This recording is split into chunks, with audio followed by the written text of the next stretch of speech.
Namaste and welcome to this exciting episode of Sothology Debunking Mythology. आजकल सारा issues पे issues चल रहे हैं, लेकिन देखिए ये एक्सपेक्टेड है इस टाइम में। तीन मेजर इश्यूज हैं इस समय।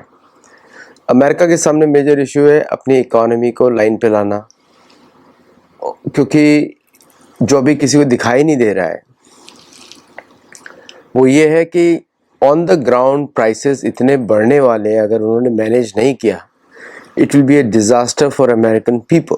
अगर उन्होंने इकोनॉमी कंट्रोल नहीं करी, सो द इन्फ्लेशन जो है 60 से 70% ऊपर और जाने वाला है। 60 से 70 मीन्स अमेरिका में राइट्स हो सकते हैं और पूरा देश कोलैप्स कर सकता है। ये रियल प्रॉब्लम है। इसको बचाने के लिए ट्रम्प कर रहे हैं टैरिफ्स। जो अभी तक खर्चा किया था, अब वो सारा कैसे वो रिकवर करेंगे। अभी तक अमेरिका क्रेडिट पे जी रहा था। American were making double, triple, quadruple profit on the same goods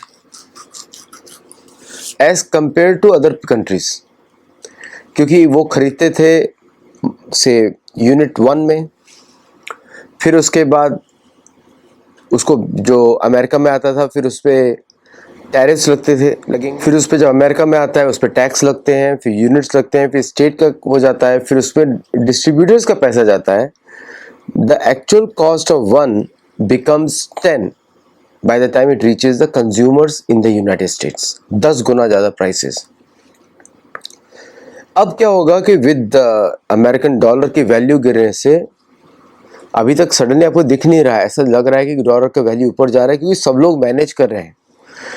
इस बार अमेरिका इतना प्रेशर पड़ रहा है कि येन हैज बिकम 163। 101 होता था पहले, 101, 102, 105 10-20 साल पहले, 163 हो गया है। अनमैनेजेबल। और ये जापान में इन्फ्लेशन, सुपर इन्फ्लेशन नहीं है। अमेरिका में सुपर इन्फ्लेशन है क्योंकि 10 गुना प्राइसेस चार्ज करते हैं। और सब जो इन्वेस्टर्स हैं वो रियल एस्टेट पैसा बनाते हैं। The major money in America is 3: real estate, pharmaceutical for large companies, defense for large companies, and the fourth is petroleum for large companies। And person के लिए जो जितना भी इकोनॉमी चलता है, that is only 30% of the American economy, which is sustained through big tech and high tech and large tech। बाकी सारा तो बेसिक वाला चलता है, तेल, एनर्जी और मिनरल्स इसी पे चलता है। रियल एस्टेट इस पे इकोनॉमी चलता है।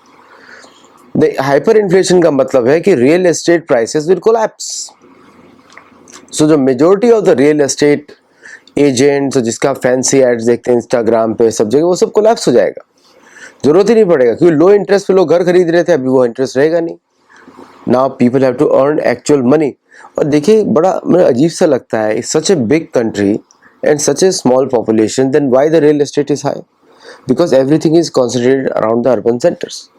कोस्टल सिटीज हैं सारे, main cities are all coastal cities और लेक साइड सिटीज। शिकागो हो गया, Atlanta is the inland city, लेकिन वो भी रिवर के किनारे है। और बाकी जो सिटीज हैं वो very really will find 2 or 3 cities जो किसी वाटरवे के पास में ना हो या किसी लेक के पास में ना हो। वो सब छोटी छोटी सिटीज हैं बाकी सारी। सो अब that economic pressure is going to come to the last man.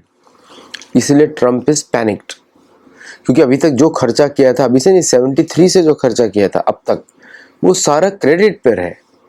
क्योंकि जब आप डॉलर आप खरीद रहे हैं, किसी dollar is a reserve currency, तो you are absorbing debt also of everybody, क्योंकि सबके डॉलर्स डेट में है, डॉलर्स में डेट है।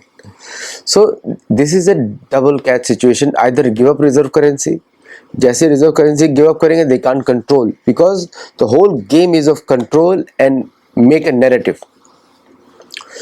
और उसमें एक बड़ा कॉग ऑफ द व्हील आता है भारत। भारत का रिलीजन अलग, भारत का इस्लामिज्म रिलीजन नहीं है, क्रिश्चियनिज्म रिलीजन नहीं है, कैथोलिज्म रिलीजन नहीं है, सनातन धर्म है। रिलीजन अलग, सोचने का तरीका अलग, ancient civilisation and hi-tech. Bharat में अंदर कॉन्ट्रास्ट है, गरीबी भी है और हाईटेक भी है। अपने खुद के रॉकेट्स लॉन्च करता है, अपनी खुद की पनडुब्बी बनाता है, अपने खुद के एयरक्राफ्ट कैरियर बनाता है, अपने खुद के प्लेन्स भी बनाता है। वो तो इन्होंने रोक के रखा हुआ है। एंड वो तो एचएएल भी सरकार को ब्लैकमेल कर रही है, बार बार गवर्नमेंट की एजेंसी ब्लैकमेल कर रही है। एयरफोर्स को लटका के रखा हुआ है एचएएल ने। किसने बोला था ऐसा इंजन, ऐसे अमेरिकन इंजन बेस्ड आप प्रोग्राम बनाए? आज भी वही बात करने जा रहे हैं। और उनको क्या मिलता है? ऑर्डर्स मिलते हैं फॉरेन से। कैसे ऑर्डर्स मिलते हैं? इंजन के कंपोनेंट्स बना दो, दरवाजे बना दो, प्लेन के लैंडिंग गियर बना दो, ये ऑर्डर्स मिलते हैं उनको। इसे ग्लोरीफाइड एमआरओ। तो but still India can make their own planes also. जैसे ही प्राइवेट सेक्टर बनाना शुरू करेगा, you will see these guys disappear. Advance light helicopter could have been the world platform, लेकिन because it is under HAL they could not do it.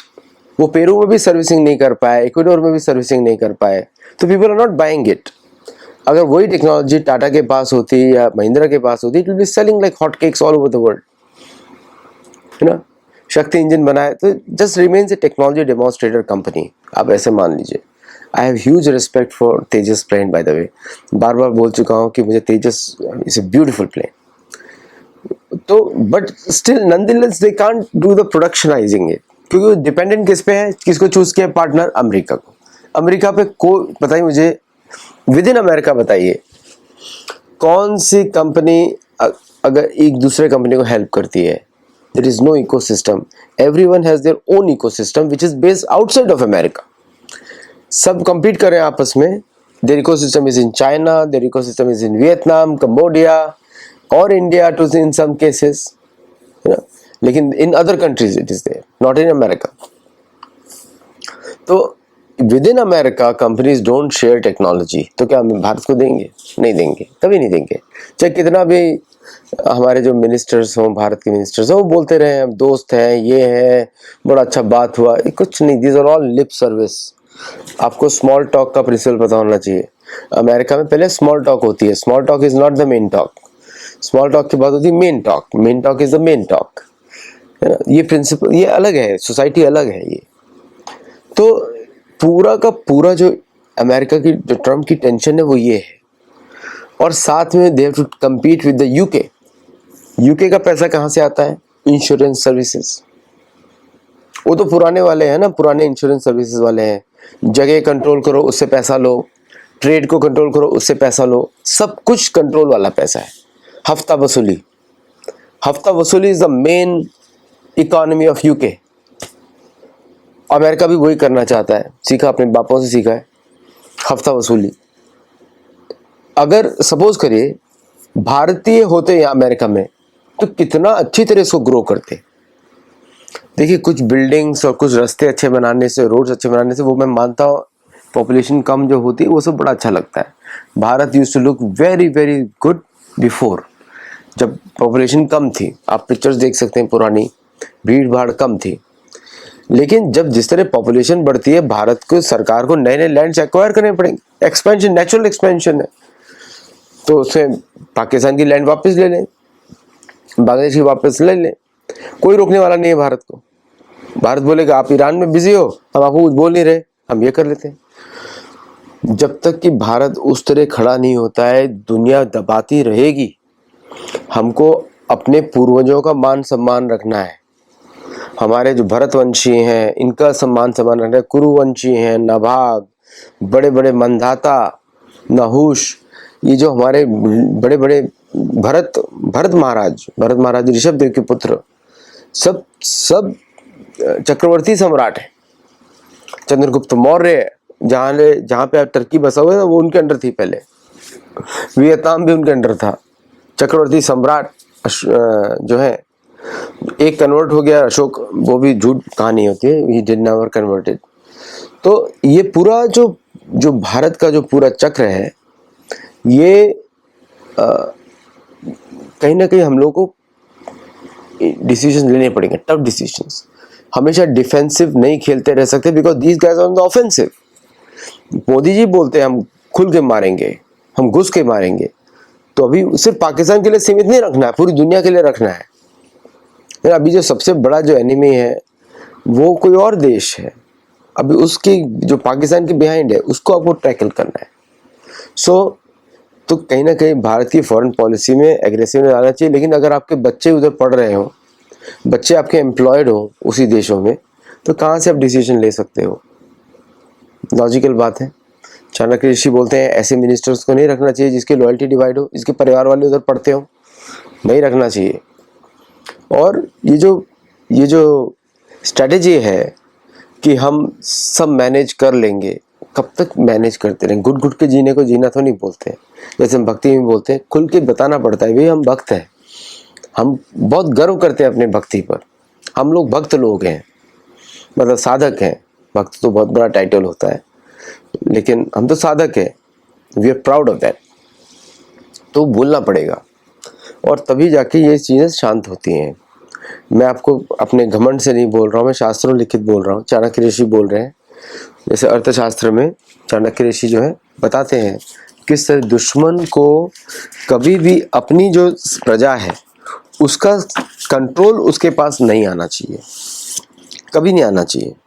Means वो बोलते हैं कि जो देश में कृत्य और अकृत्य, मतलब कृत्य मतलब जो शत्रु के अधीन होने योग्य हो, और अकृत्य जो शत्रु के वश में न होने योग्य हो, उन दोनों का संग्रह करना चाहिए। और उसको कैसे संग्रह करना चाहिए? उनको एक साथ लाना चाहिए, फिर उसके बाद उन लोगों को दंड देना चाहिए जो बिक जाते हैं। बिना दंड के कुछ होता नहीं है। दंड नीति ही अराजकता का एक उपाय है। जब डंडा चलेगा तो अराजक तत्व चले जाएंगे, नहीं तो अराजक तत्वों का काम ही, उनको अपने जीवन से कोई लगाव तो नहीं है, उनको कोई जीवन का लक्ष्य तो नहीं होता है। और इसी अराजकता को बढ़ाता है अल्ट्रा लेफ्ट जो अल्ट्रा लेफ्ट जो मानसिकता है, वो इसी अराजक तत्व के लिए है। और उसी पे भारत को ध्यान देना है, मेन चीज उसी पे ध्यान देना और किसी पे नहीं ध्यान देना है ना। तो नाउ अमेरिका ईरान पे अटैक क्यों बढ़ा रहा है, ये सोचने का विषय है भाई। इतना प्रॉब्लम से क्यों बढ़ा रहा है? क्योंकि उसको अगर ईरान कंट्रोल में आ गया तो होर्मुज स्ट्रेट इज देयर्स, और फिर Hormuz strait if is theirs, the oil is theirs. Iran का ऑयल भी उनके पास आ जाएगा। तो उनको क्रैक्स दिखाई दे रहे हैं ईरान के एडमिनिस्ट्रेशन में, मतलब कोई बिहाइंड द सीन बात हुई है। और ईरान के अंदर द्वंद्व चल रहा है कि कुछ लोग फेवर में अमेरिका के, कुछ लोग अपोजिट हैं। तो इस द्वंद्व के बीच में जो है अमेरिका लटक रहा है, तो वो अटैक्स बढ़ाते जा रहे हैं। पिछले अभी 12वां दिन है, अटैक्स चलते रहे कंटिन्यूसली। मतलब कि वो जो फॉल्ट लाइन दिख रही है वो बढ़ती रहे। और ईरान बोल रहा है कि हम लोग कोई सीजफायर नहीं करने वाले, बिकॉज ये लोग, आप लोग सीजफायर में आर्म होते हो। वो बेवकूफ़ी आज समझ में आई, हमको तो पहले से मालूम था। ये जो अल्ट्रा जो पीस सीकर्स होते हैं ना, उनको सबसे ज्यादा पीटा जाता है। People who are peace seekers are beaten the most. Chanakya ऋषि बोलते हैं किसी भी दुश्मन को आश्वासन मत दो कि तुम शांति प्रिय हो, बिल्कुल नहीं देना चाहिए। जब आप दुश्मन को बोलते हैं हमने किसी पर आक्रमण नहीं किया है, तो उनको लगता है लीडरशिप वीक है, कैन बकल अंडर प्रेशर। समझे? भारत का भी टेस्ट हुआ नहीं है उस तरह का बकलिंग अंडर प्रेशर वाला। वो टेस्ट होगा जब किसी पश्चिमी देश से युद्ध होगा। पाकिस्तान के साथ तो हम लोगों को बकल नहीं होने वाला, लेकिन पश्चिमी देश के साथ युद्ध होगा तो we will be tested. Marthanda Varma is the only modern leader जिन्होंने फ्रेंच, पोर्चुगीज, स्पेनिश, इन सारी नेवल आर्मादा को अकेले हराया था पद्मनाभ स्वामी की रक्षा करने के लिए। Okay, he is the only king जो 1741 में। सो वी हैव टू, तो ये अमेरिका टेस्ट कर रहा है कि वो उसकी, तो ईरान पे अटैक बढ़ाता रहेगा। और चाइना पे वो अटैक करना नहीं चाहता, बिकॉज चाइना का responsibility much more furious than Iran. लेकिन उसको ये बात मालूम है कि चाइनीज कम्युनिस्ट पार्टी के लोग तो उसके कमजुल में, उसके कब्जे में है। दी कांट अटैक। चाइना के पास न्यूक्लियर बॉम्ब भी अगर एक्सेसिव होगा तो न्यूक्लियर बॉम्ब गिरा देगा, अगर चला तो। बाय द वे चाइनीज का तो वो भी है, चला तो फिर रहेगा, है ना। North Korea can be used by China any time, north Korea को इसीलिए रखा हुआ है चाइना ने, they can use it. Pakistan के बारे में कभी भी अमेरिका बोलता नहीं कि इट्स एन इस्लामिक बॉम्ब, क्योंकि उसके है ही नहीं। Pakistani nuclear program is capped, protected and controlled by America. वो भारत को भी मालूम है, सब देशों को मालूम है। सो ये जो वॉर है ट्रम्प के लिए डू और डाई सिचुएशन है। अब इस समय मुझे लग रहा था कि सीज फायर दोनों में लड़ने की क्षमता नहीं है, तो इससे लंबा गैप हो गया, लेकिन that period was used by America to rearm. अब प्रोडक्शन उनका चल रहा है, तो दे हैव मोर मिसाइल्स। लेकिन जैसे इजराइल पे अटैक शुरू होते हैं, वो होंगे अभी ईरान के, at that time this whole thing will be out. अभी जो हैवी बम्बार्डमेंट हो रहा है 12 दिन से, इट इज अब वो लिमिट पे पहुंच गया। Trump also wants a way out, militaries also उसके एसेट्स अभी जा रहे हैं। अब वो पीस की बात कर रहे हैं ताकि बाकी सप्लाईज हो, ये कोई एक्सेप्ट नहीं करेगा। So Trump is caught between a devil and the deep sea, और इसलिए ये युद्ध बढ़ता रहेगा और भारत के लिए प्रॉब्लम्स बढ़ती रहेंगी। भारत को उन्होंने इधर एंगेज करके रखा हुआ है सीजेपी में, ताकि इस वक्त जो है भारत अटैक ना करे पीओके के लिए। देखिए, जब दुश्मन कमजोर हो तब आपको काम कर देना चाहिए। हम लोग भगवान राम नहीं है, नाम भगवान कृष्ण है, जो 17 बार जो 18 अक्षौणी सोल्जर्स को 21 बार भगवान कृष्ण ने अकेले मारा। हम कृष्ण भी नहीं है, वो भगवान है, हम लोग नहीं है। हमारे पास जो अवसर आता है उसको खत्म करना पड़ता है। तो अभी भारत के लिए तो एक फेस दिखा दिया भारत का उन्होंने, और सारा जो इंटेलिजेंस जो होता है वो सारा फीड होता है अमेरिकन सर्वर्स में, और उसको उनको पता रहता है एग्जैक्टली आप क्या कर रहे हो, कहाँ पे कर रहे हो, व्हाट इज द ट्रेंड। तो ये सिचुएशन है अभी। थैंक यू फॉर वॉचिंग, और अगर आपको अच्छा लगे वीडियो, लाइक करिएगा, शेयर करिएगा, सब्सक्राइब करिएगा, become our members, support us in our projects. UPI के थ्रू, पेपाल के थ्रू इसे सपोर्ट करिए, because then you will see what exactly जो हमारे जो शास्त्र क्या बोलते हैं वो आपको दिखाई देंगे। नमस्ते, जय जगन्नाथ, थैंक यू।